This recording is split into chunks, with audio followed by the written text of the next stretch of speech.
大家好，欢迎回到加密星球。比特币从诞生到现在，始终专注于价值存储和转移，而以太坊却打开了无限可能的大门。从某种程度上，以太坊重新定义了什么是加密货币。上集呢，我们见证了以太坊的崛起的传奇，从白皮书到 ICO 狂潮，从低谷到 DeFi 的爆发。但今天故事发生了转折，2024年牛市回归，比特币 ETF 上线，机构疯狂涌入 ，Solana 异军突起，抢走了无数的目光。为什么舞台的中央却不再是以太坊？技术升级完成，以太坊反而失速，机构入场会如何重新定义以太坊的未来？它能否在未来的10年继续称王，还是会被新的挑战者取代？答案就在今天的故事里。好的，我们现在开始。2024年1月11日，纽约的证券交易所伴随着开市钟声的响起，11只比特币现货 ETF 同时上线交易，首日成交额达到了46亿美元，创下了 ETF 历史记录。机构资金如决堤洪水般的涌入， BTC 呢一路狂飙，突破了73000美元，总市值重回1万亿美元俱乐部。这是比特币的高光时刻，也是它的王者归来。与此同时呢，在大洋的彼岸，另一个故事同样震撼。Solana 这条曾经死过的公链，如今强势复活。你还记得吗？2022年 FTX 暴雷， Solana SOL 从高点暴跌 95%， 所有的人都以为它完蛋了。但到了2024年 Solana 突然爆发，手续费几乎为零， TPS 高达几万，民营币 NFT 链游项目蜂拥而至，有人甚至称它为加密领域的苹果系统，封闭但高效。而在这场牛市的狂欢当中，有一个身影却格外的沉默。以太坊曾经的区块链应用之王，此刻却显得格外的冷清。按理说它应该是最大的赢家。 The Merge 合并完成，能耗呢暴降了 99%， Ape 1559引入了通缩机制， ETH 在活跃期甚至越用越少， Layer 2生态爆发式增长，体验呢比过去好的太多了，一切看起来都非常的完美。但市场并不买账， ETH 被长期的困在了2000到4000美元的区间，始终没能突破之前历史的高点。更让人震惊的是，2024年的年底， ETH BTC 比率跌至 0.025， 创下了5年的历史新低。这意味着什么呢？市场正在重新定价 ETH 的价值。链上数据也给出了答案， ETH 的日销毁量从高峰的1万枚降到了不足几十枚，新用户增长几乎停滞， DeFi 锁仓量也在缓慢的下滑。更致命的是， ETH 的叙事正在发生微妙的变化，从世界的计算机变成了清算层，从去中心化的金融中心变成了机构专用的网络，从用户直接使用变成了 Layer 2的后台支援。 Layer 2的崛起反而成了以太坊主链的诅咒。 Arbitrum、Optimism、Polygon 处理了越来越多的交易，但手续费和价值并没有回流到 ETH 的持有者那里边去。 Ape 4844虽然进一步降低了 Layer 2的成本，但也压缩了主链的盈利空间。讽刺的是，以太坊越成功， ETH 反而越不值钱。更深层的危机正在浮现。2024年某个深夜， Vitalik 在 Twitter 上发出了一条警告，当单一的实体控制超过1/3的验证权，以太坊就可能面临攻击。我们距离这条红线已经不远了。数据呢也触目惊心， Lido 控制了超过 30% 的以太坊的质押量， Coinbase、币安等平台掌握着大量验证者节点，32枚 ETH 的质押门槛大约8万的美元，让普通的用户根本就没有办法成为独立的质押者。去中心化这个加密世界的核心理念，在以太坊这里面临着来自现实的集中化的压力。机构喜欢中心化，因为它高效；用户呢也喜欢中心化，因为它便宜。但这还是当年的那个宣称代码即法律的以太坊吗？站在2025年的门槛上，一个问题摆在所有人的面前： ETH 是被低估的沉睡的巨人还是正在失速的昔日的王者，它依然拥有最强的开发者生态，依然是 DeFi 的绝对的中心，依然有 Web3 最深的护城河，但它正面临着 Solana 等新链的正面的攻击， Layer 2对主链价值的持续的稀释，质押的集中化对去中心化信仰的一个背叛。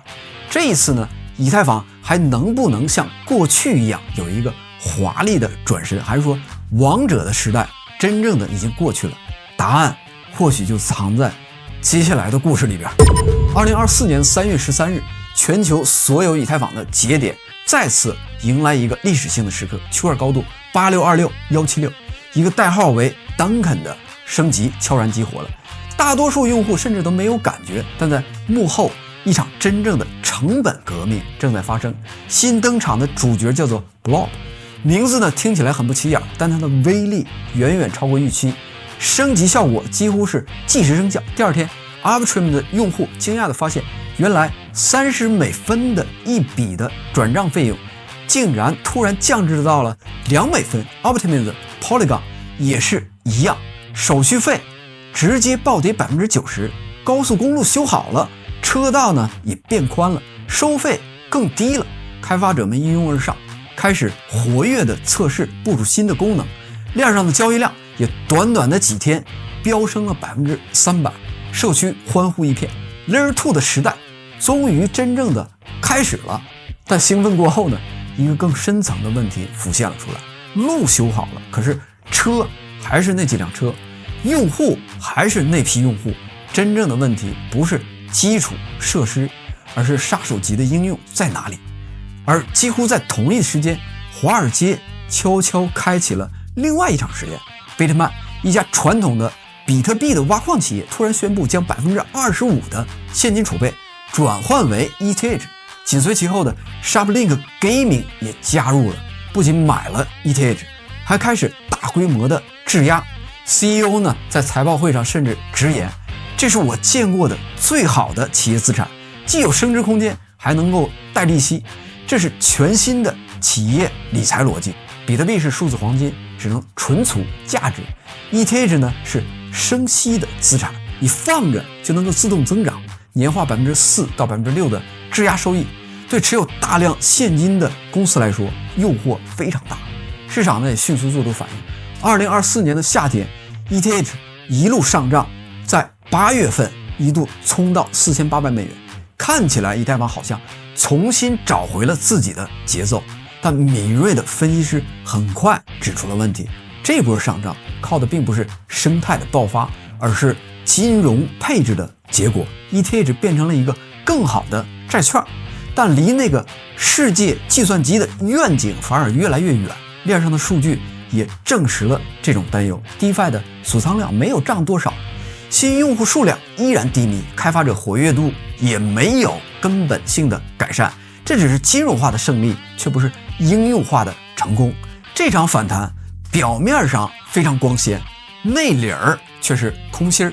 面对越来越明显的问题，以太坊基金会也罕见地打破了沉默，他们发布了一份重磅的报告，生态系统发展的未来。报告的核心信息很明确，我们需要重新思考以太坊的价值模型。他们提出2个战略重点，第一是持续推进技术升级，第二是探索主链与 Layer 2之间的价值平衡。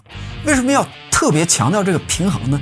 因为一个越来越尴尬的现实是 Layer 2越繁荣，主链呢就越边缘。用户在 Arbitrum 上交易，开发者在 Optimism 上部署，资金在 Polygon 上流动，主链的角色越来越像是一个幕后的英雄，而不是舞台的主角。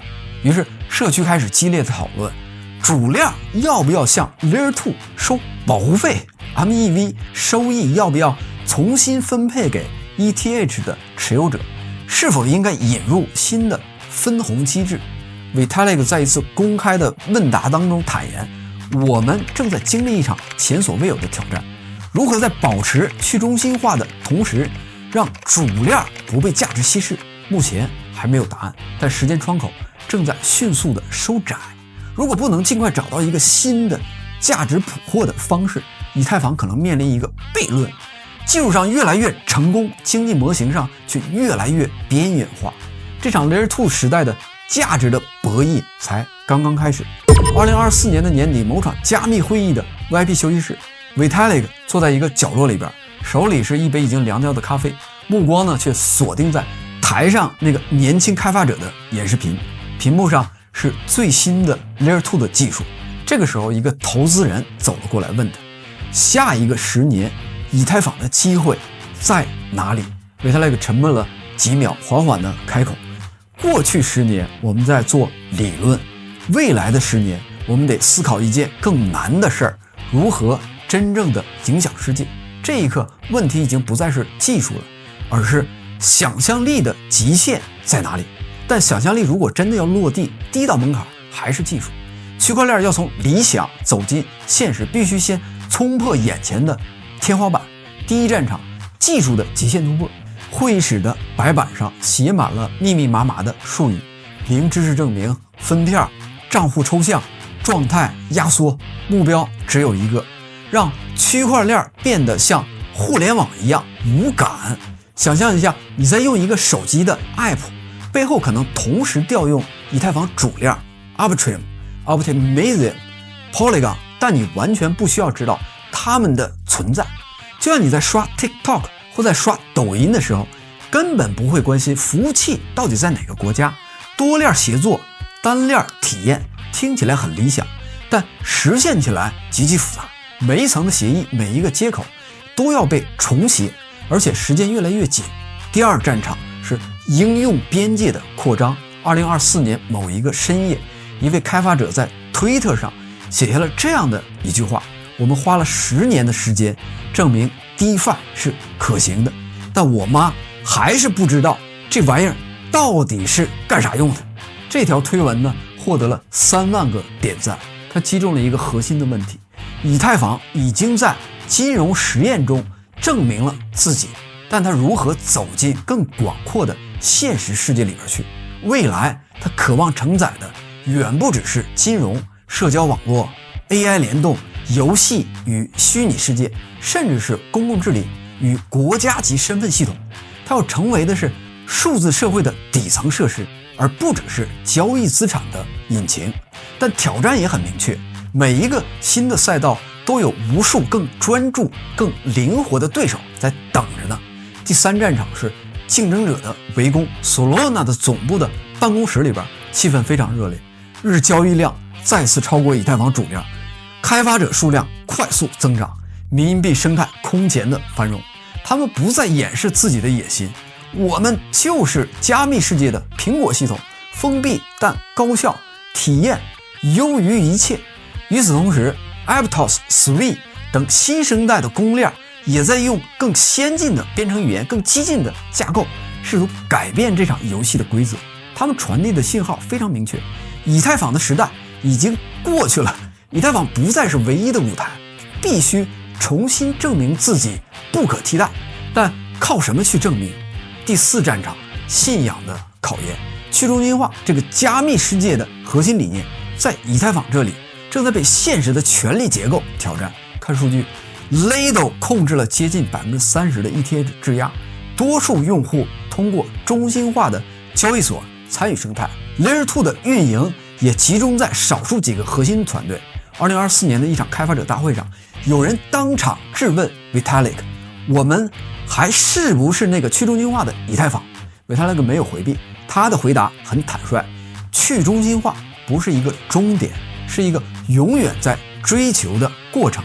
我们始终在效率和理想之间寻找平衡，但这个平衡点到底该落在什么位置，没有人能给出答案。10年前，以太坊只是白皮书上的一个疯狂的想法，10年以后，它已经承载了数千亿美元的全球资产。但下一个10年呢？下一轮改变世界的应用会诞生在以太坊上吗？还是会被 Solana、Aptos 或者是某个尚未问世的新链夺走舞台？没有人知道答案。但有一点已经非常清楚，这场竞赛的胜负将不再由技术决定，而是由想象力与执行力来决定。以太坊已经证明了区块链可以运转，但接下来他必须证明他真的能够改变世界。这场属于未来的加密世界的战争现在才刚刚开始。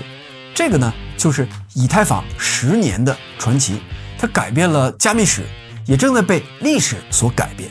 我们把这2期的视频的重点浓缩成这张总结图，左边呢是以太坊当前的状态，技术持续演进，竞争日趋激烈，主链价值正在被 Layer 2稀释。